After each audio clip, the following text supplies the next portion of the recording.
লায়লার কাছে থেকে কি ভালো ছিল। লায়লা কি করছে, লায়লার বরঞ্চ লায়লা নিছে মামুনের ইউজ করছে লায়লার ভালোর জন্যে। ওই লায়লা নিয়ে কি করছে, ওর একটা ওই যে একটু বার্গার খাওয়াইছে, একটা মুরগির ফুটকি খাওয়াইছে, খাওয়াইয়া মনে করেন হ্যারে লাইছে, হ্যার মন জোগায় লাইছে, ওই ভিউ বাড়াইছে। দেখা গেছে এই একটা এই মুরগির রান্না দিছে, খাওয়াইয়া একটা ভিডিও করছে, এই লাইলাই খাওয়াইতাছে। মামন আর ইনকাম করে নেই, মামন রুজি করে নেই, মামন কিচ্ছুই করে নেই। লাইলার কাছে থেকে এত ভালো হয়েছে, ভালোর উপরে ভালো হয়েছে। লাস্ট ফিনিশিংয়ে লাইলা এমন করছে আজকে ওর ক্যারিয়ারটা ধ্বংস করে দিছে। এই বিষয় নিয়ে আমি ছোট্ট করে একটু অ্যাড করি। আপনারা বললেন যে এই যে টাকার বিষয়টা, আসলে যদি মামুন অত্যন্ত টাকা লোভী হইতো, মামুনের মা টাকা লোভী হইতো, যদি টাকার লোভ এতই থাকতো যে মোহনাকে মায়ের দিয়ে যৌতুকের টাকা দাবি করতে হবে, তাহলে তো আজকে মামুন আর মামুনের মা ওই লালার পিছনেই থাকতো। কারণ লালার তো টাকার অভাব নাই, এটা আপনারাই বলেন, আমরাও বলি যে লালার টাকার অভাব নেই। তাহলে মামুনের এত লোভ থাকলে তো সে ওই লালার পিছনেই থাকতো, হয়তো বা বিয়ে করতো, সেটা কন্ট্রাক্ট ম্যারেজ হইতে পারতো, অন্যভাবে হইতে পারতো, বাট টাকার লোভ তো কখনোই মামুনের ছিল না। সে চাইছিল একটা ভালোবাসা। এটা এই ছেলে এই অবস্থায় আজকে তার 23-24 বছর বয়স, এই বয়সে তার 6-7টা মামলা, সে তো এমনি মেন্টালি ডিপ্রেশনে যাওয়ার কথা, যেটা সে গিয়েছে।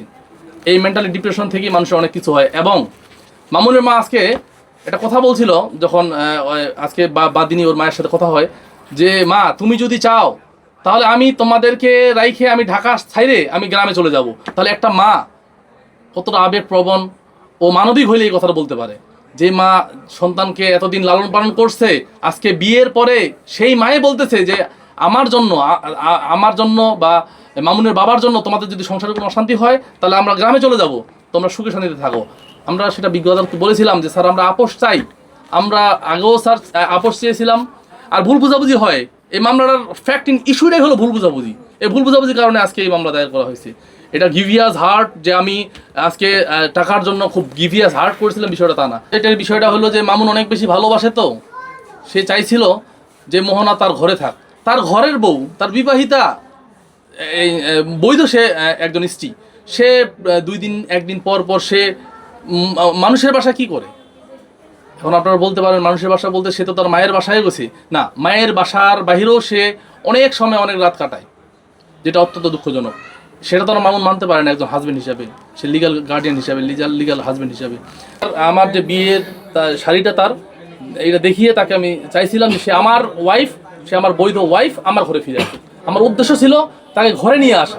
ও তো ওই যে লিখন বৈশা ও তো আসছিল মামনে, আর ও আসছিল কোডে।